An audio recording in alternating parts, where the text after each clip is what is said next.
Do you want me to pretend you matter tonight? Or can I just be honest from the start? She said that while adjusting her necklace. No whisper. No joke. Just loud enough for the entire table to hear as the waiter poured wine into my glass. Her tone was light. Casual. She didn't even look at me when she said it, just at her phone. Then she smiled at her screen, not at me. Forks paused. Eyes flicked between us. I didn't speak. I didn't blink. I think I forgot how. Someone cleared their throat. Her boss chuckled under his breath. The woman from HR looked away and started slicing her salmon like it was therapy. Me?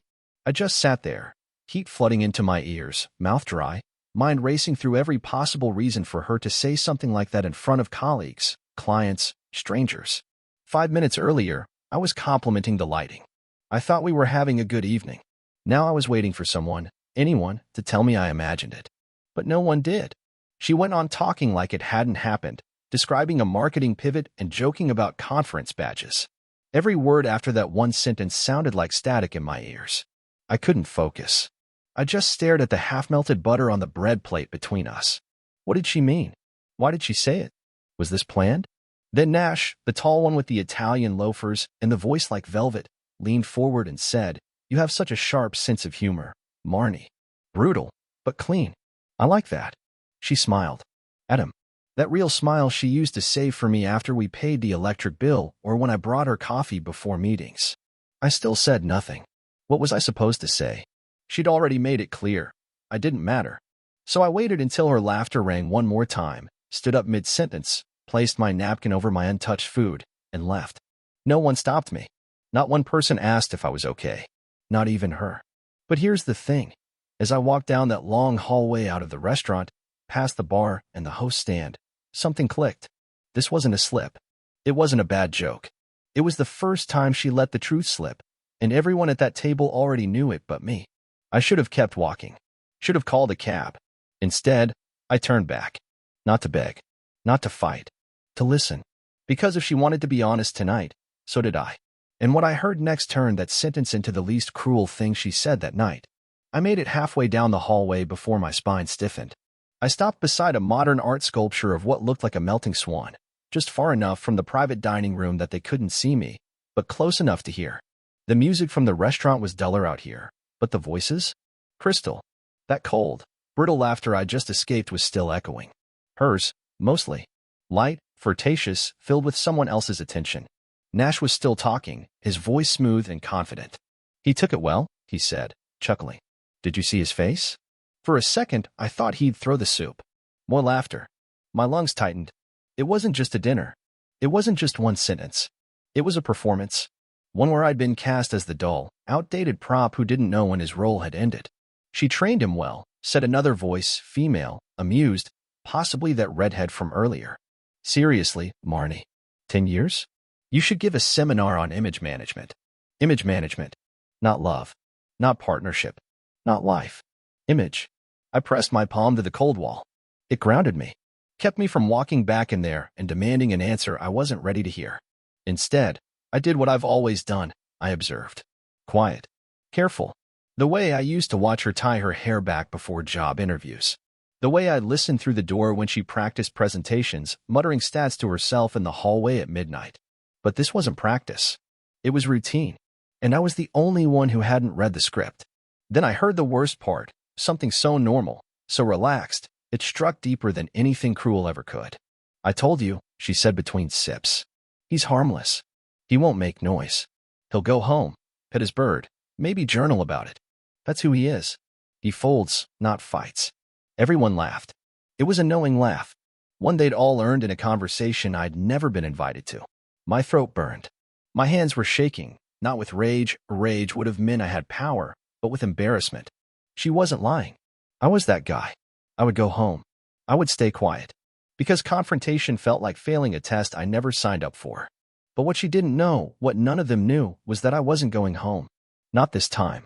I left the restaurant completely. Didn't look back. I walked 3 blocks to a bus stop even though I had my car in the lot. I didn't want to drive. I wanted to sit, like a stranger in my own life, and let the world pass by while I figured out what the hell just happened. As the bus pulled up, my phone vibrated. A text from Marnie. "Don't overthink it. Just a joke." That was it. That one message, that lazy lie, that insult wrapped in a digital shrug, did something I didn't expect. It didn't hurt. It didn't confuse me. It clarified everything. She wasn't sorry. She wasn't nervous. She wasn't worried that I'd overheard or left or didn't come home. She wasn't even curious where I was. Because in her mind, I wasn't a person anymore. I was furniture. Background. A detail she kept too long and now used as set decoration. And if she thought that, I had to wonder how many other people did too. That night, I didn't go home. I didn't go to a hotel. I went somewhere that would give me answers. Somewhere I never thought I'd go. Somewhere she told me never to touch. Her work laptop, which, thanks to a mistake she never knew she made, was still logged into our shared network drive. And what I found there was the opposite of a joke. It was a timeline. With names. With pictures. With dates. This wasn't spontaneous cruelty. It was scheduled. The moment I opened her work laptop, it greeted me like it was relieved to finally speak. No password prompt. Marnie had once bragged about never wasting time with useless login screens. I used to roll my eyes. Now I was grateful. It opened to her company dashboard, where rows of tabs and bookmark tools lined the screen. At first, it looked like nothing more than a high-level marketing planner, campaign timelines, vendor contacts, and graphs. I was about to close it and admit to myself I was spiraling, until I noticed a folder labeled simply, Clockwork. Clockwork? I clicked. It opened to a subfolder labeled with years. 2019, 2020, 2021. She had folders named after years like she was archiving time itself. I opened the current one, 2025. Inside was a document called Quarter 2, Overlay Strategy.docs. Innocent enough.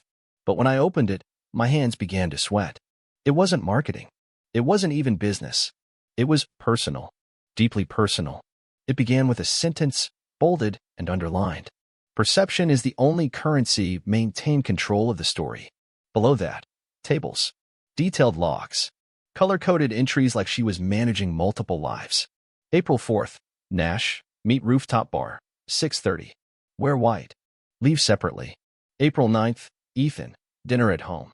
Play nostalgic Spotify playlist. Wear glasses. April 10th, Nash, hotel, room 708. Use debit, not corporate. I froze. It kept going. A schedule of deception. I was in it, marked like a task. A scene in a script. Everything down to my favorite meals was noted, not as kindness, but as strategy. The Spotify playlist she put on last Sunday while we cooked dinner? Planned. Meant to reset the emotional tone. Her words, not mine. And there were photos. Buried in a subfolder named Visual Anchors, like they were graphic assets for a pitch. But they weren't. They were screenshots of text threads, selfies with Nash, and even recordings of voice memos she left herself, ideas for how to exit the marriage quietly, protect her image, redirect sympathy. There was one note that made my heart actually skip. He'll collapse emotionally, but not react. That's the safest type. No PR damage. That was me. That was what she thought I was worth. I didn't cry. I didn't scream. I just stared at the woman I thought I knew, reduced to a digital strategist of emotional manipulation. Her cruelty wasn't sharp. It was methodical, cold, thought out. Like she'd spent months preparing to make me doubt my own instincts until it would have felt easier to blame myself than face what she'd done. But I wasn't angry yet. Not fully. The anger hadn't settled in. What I felt was deeper. Disorientation. I wasn't just losing my wife. I was realizing I never had her, not really. I was her decoy life. Her disguise. And I couldn't stop looking. Because just when I thought I'd seen the worst of it, I opened a file dated 2 weeks ago, labeled Marnie's Voice. Audio test. It was a memo to herself. I hit play. Okay, reminder, when the campaign launches, make sure to time the Ethan separation announcement during the rollout. Emotion generates traction.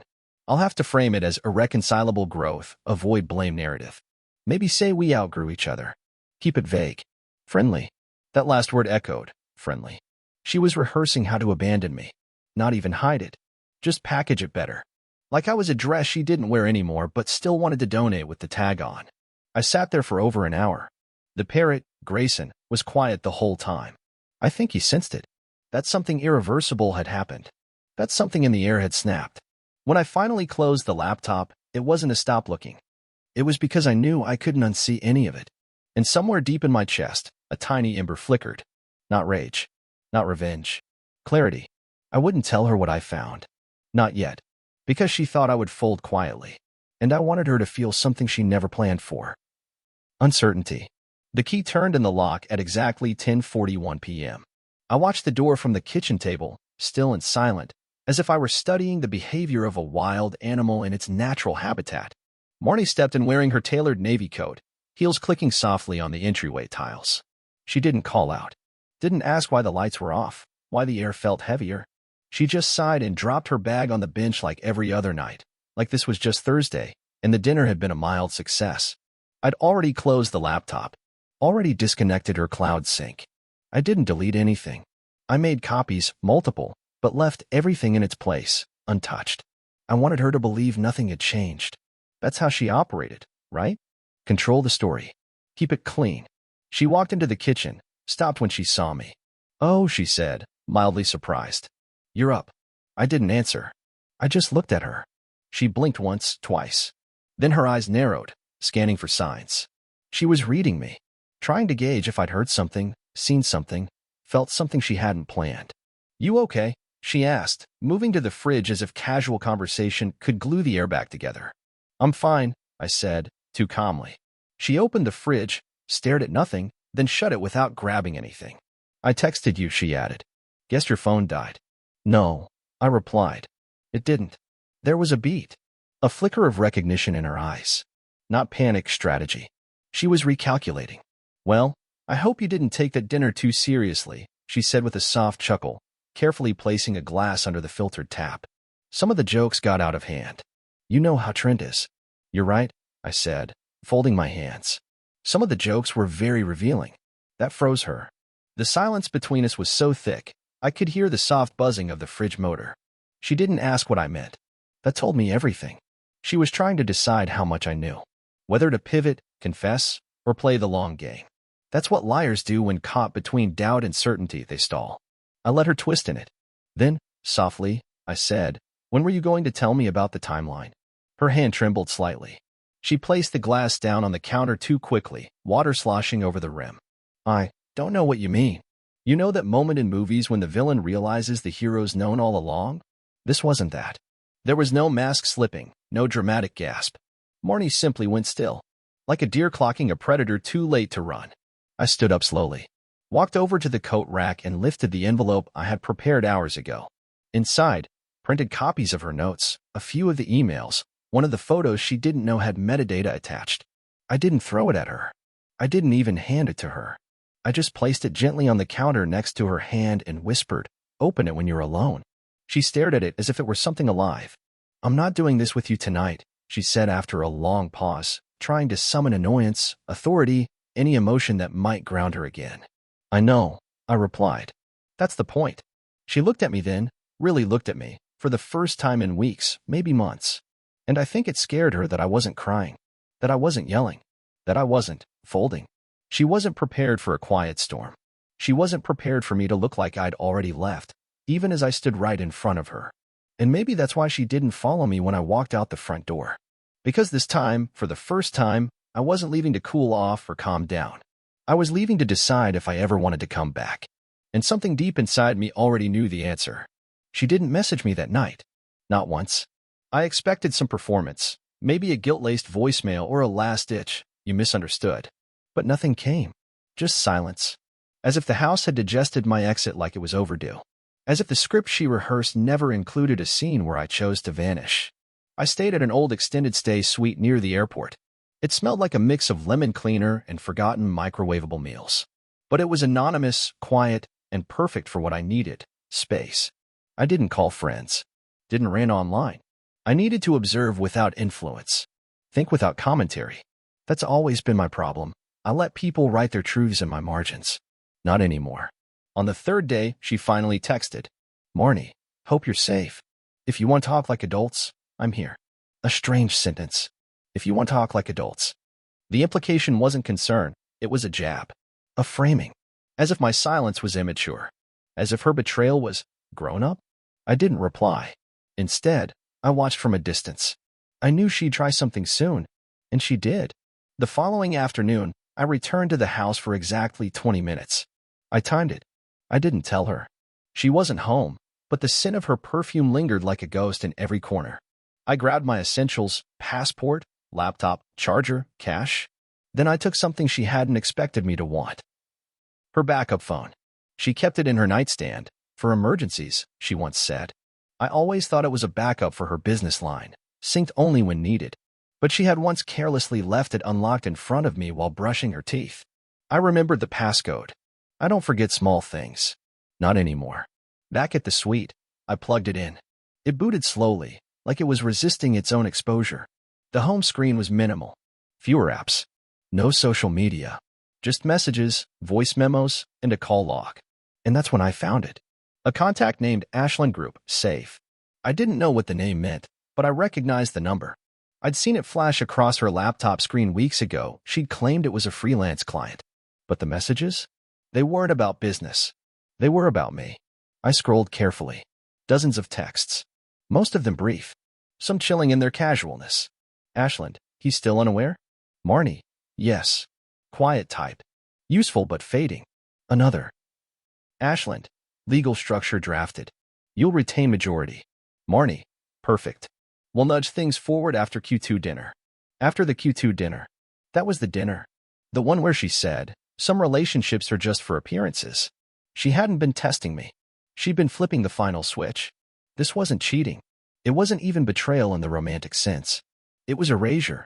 She'd partnered with someone, maybe a lawyer, maybe a silent partner, to shift assets, rewrite public narrative, and engineer a clean exit from the life she built on my loyalty. She wasn't leaving because she fell out of love. She was leaving because I was no longer required. And yet, her plan had a flaw. She assumed I'd stay silent, that I wouldn't dig, that I wouldn't interfere. That was her mistake. That was the only variable she didn't account for. Because on the sixth day, she finally broke silence. She showed up at my temporary place. No warning. I saw her reflection first, dark coat, red lipstick, holding takeout from our old favorite Thai spot. Like we were just going through a little married hiccup. Like this was a reboot. I didn't open the door. I watched through the peephole. She knocked once, smiled lightly, adjusted her scarf, then knocked again. And then she said, soft and sweet, Elwood, I think we both overreacted. Can we talk about what comes next?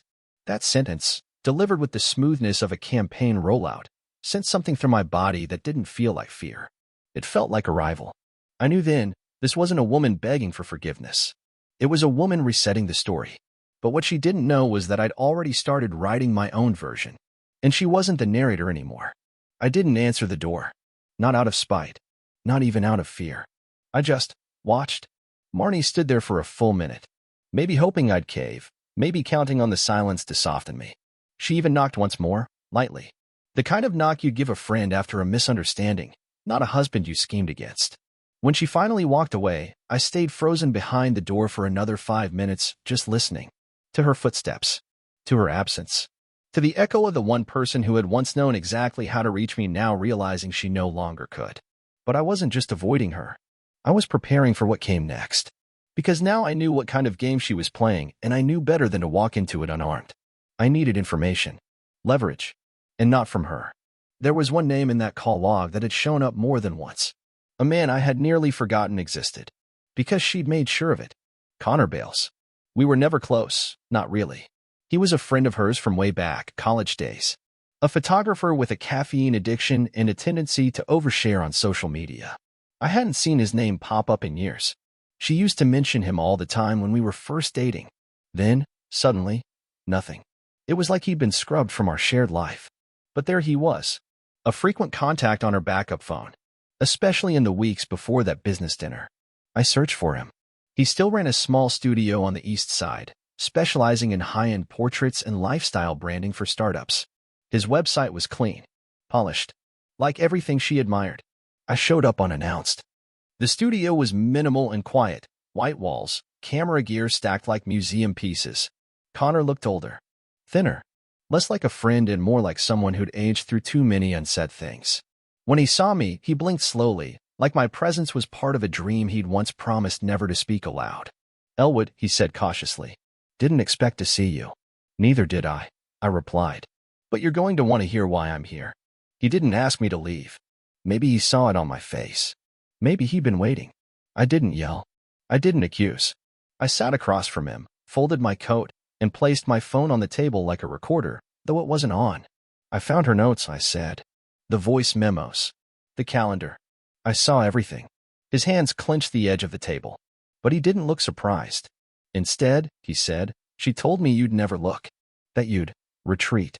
She was almost right, I said quietly. He exhaled sharply. Then I owe you an apology. That sentence caught me off guard. He stood up, walked across the room, and retrieved a small hard drive from a drawer. No explanation. No hesitation. He handed it to me like someone surrendering a weapon they never should have been holding. What's on this? I asked. Proof, he said. Insurance. For myself, mostly. But also for anyone who ever got in our way. My stomach twisted. Why keep it? Because Marnie doesn't destroy people in the open. She erodes them over time. Makes them doubt, question, shrink. I saw what she did to a client once. Man ended up hospitalized with a breakdown. She smiled at his wife at the funeral. I didn't know whether to laugh or vomit. She approached me a month ago, Connor went on. Said she needed photos for a narrative realignment. Said she was going to separate gently from you and wanted to control public tone. I thought it was PR language. Until I saw her documents. Then why help her? I asked, sharper than I meant. He looked ashamed. Because I'm weak. Because she convinced me it was harmless. And because I didn't think you'd ever know. That was the part that stung. Not the betrayal. Not the secrets. The fact that so many people had banked on my silence. I stood up, drive in hand. I'm not going to the police, I said. And I'm not starting a war. Connor nodded, confused. Then what are you doing? I paused at the door. Something she's never seen before, I said. I'm giving her exactly what she wants. Publicly. And privately? I met his eyes. Privately? I'm going to remind her I was never harmless. Just quiet. As I walked back to my car, the pieces began to fall into place. I wasn't building a revenge plan. I was building a mirror. And soon, I let her stand in front of it. The first post appeared on her LinkedIn the following Monday morning. Polished. Measured. Drenched in that corporate therapy language she loved. After a transformative decade, Ethan and I have decided to part ways with mutual respect and deep appreciation. Growth sometimes means letting go with grace. Please respect our privacy as we take our next steps. The photo attached was a black and white candid of us from 5 years ago. We were laughing. I'd made her tea that day after she'd lost a pitch. She said it was the first time someone had seen her when she wasn't winning. And now she was using that moment like a curtain call. Within hours, the likes poured in. Comments from colleagues, industry people, thought leaders she'd networked with at panels and rooftop events. All praising her strength, her vulnerability. One even wrote, "You're an inspiration. Letting go is its own kind of love." I watched it all from the same couch where I'd once memorized her coffee order. But here's what made it poetic. She thought she'd published the ending. She thought I was still in the audience, watching the lights go down. What she didn't know was that my beginning had already started. That same morning, I launched my own statement. Not public. Not performative. Not even about her directly. I uploaded a small blog post on a quiet, respected professional journal. Something few people outside our industry would even notice. The article was titled, Narrative Architecture, How Emotional Framing Undermines Accountability in Public Breakups. It was calm. Academic. No names. No accusations. Just an autopsy of the strategies people use to exit cleanly without confronting damage. It dissected language like mutual and growth, and letting go with grace, breaking them down as tools of image management rather than genuine reflection. Within 2 days, it was picked up by 3 ethics newsletters. Quiet virality. The kind she couldn't scream at. The kind that scratched under her narrative like a whisper she couldn't block. The next thing that happened? She emailed me. Subject line, "Really? No greeting. Just one sentence. This doesn't make you look better, Ethan." I replied with 2 words. It wasn't about me. That's when the cracks began. First came the missed call from her assistant, someone who had never contacted me directly in all our years of marriage. She left a voicemail stammering about timing overlaps and public perception misalignment. I deleted it. Then came Connor's message. She knows I gave you the drive. She called me screaming. But still, she didn't call me. She couldn't. Because calling me meant acknowledging that I wasn't broken. That I hadn't collapsed. That I was standing in the same story, not as a background character, but as an author with my own pen. A week passed. I moved out of the suite and into a temporary loft 2 cities over. Quiet. High windows. A place without memory. Grayson the parrot came with me. He stopped mimicking her laugh. Now he mostly whistled to himself, softly, like he was adjusting too. Then, one evening, I got a delivery. No note. No return address. Inside was a small wooden box. It was the exact box I had used 3 years ago to propose a second vow renewal to her on our 7th anniversary. I had written her a letter then, about forgiveness, loyalty, choosing each other even when it's hard. I'd placed it in that box with a new ring. She had cried when she read it. Told me I still made her feel like the best version of herself. Now the box was back. Empty. Except for one thing, a folded version of her original voice memo transcript. The one she'd recorded about when to release our separation news. I hadn't printed it. She had. At the bottom, she'd scribbled in red ink. I didn't think you had it in you. She still didn't get it. This wasn't revenge. This wasn't some theatrical comeback. This was me refusing to disappear just because she'd already rehearsed my exit. But the real twist? She had one more move planned. One last act of control. A deeply personal strike, quiet, invisible, and meant to feel like a technicality. It arrived in a manila envelope the next morning, and what was inside nearly sent me to my knees. The envelope sat on my kitchen counter like a time bomb. Plain. Thin. But I knew what was inside before I even opened it. Separation papers. Drafted, dated, and already signed by her. A typed cover letter from her attorney said they'd anticipated this next step and hoped to maintain discretion for all involved parties. I smiled at that phrase. Discretion had been her specialty until now. But I wasn't angry. Not anymore. Because what she didn't know, what none of them knew, was that I had already filed my own paperwork 3 days earlier. Not reactionary. Not emotional. Just factual. Clean. Controlled. Like her. Only mine had one critical difference. I hadn't requested silence. I had requested narrative rights. There's a clause in certain dissolution filings when intellectual property or public image is involved. Most people skip it. She didn't. Her lawyer didn't. But I didn't. And because of that, I now own the rights to the story of our marriage, publicly, personally, and professionally. That was my choice. Not for vengeance, but for truth. Because I never wanted to destroy her. I just wanted my voice back. I didn't respond to her lawyer. I sent her a simple message. You were right. I was quiet. But quiet doesn't mean absent. You wrote the first half. I'll write the second. Alone. And for once, not as your husband, just as me. I didn't hear from her again. And it felt peaceful. I took the next month off. No dramatic exit. No disappearing act. I told my clients I was recharging. I meant it. I walked more. Read more. I even started volunteering at a local animal rescue, helping them digitize adoption files. The first night I showed up, I met a woman named Raina. Not flashy. Not loud. She spoke to animals like they understood. And maybe they did. We started having coffee after the shifts. At first it was just light talk, books, odd playlists, her fear of elevators. But then came longer conversations. Laughter. Silence that didn't feel heavy. The kind that holds space instead of demanding to be filled. One night she said, "You seem like someone who just got out of something that was all about appearances." I paused, then smiled. "You have no idea," I said. "But I think I'm finally showing up." The next morning, I found Grayson, the parrot, sitting at the edge of his perch, watching sunlight move across the floor. He whistled once. It wasn't Marnie's laugh anymore. It was something else. Something new. Maybe mine. Final note. No explosive endings. No courtroom drama. No grand revenge. Just a quiet man who was underestimated until he remembered that dignity doesn't make noise. And healing? Healing writes its own story. One step. One breath. One page at a time.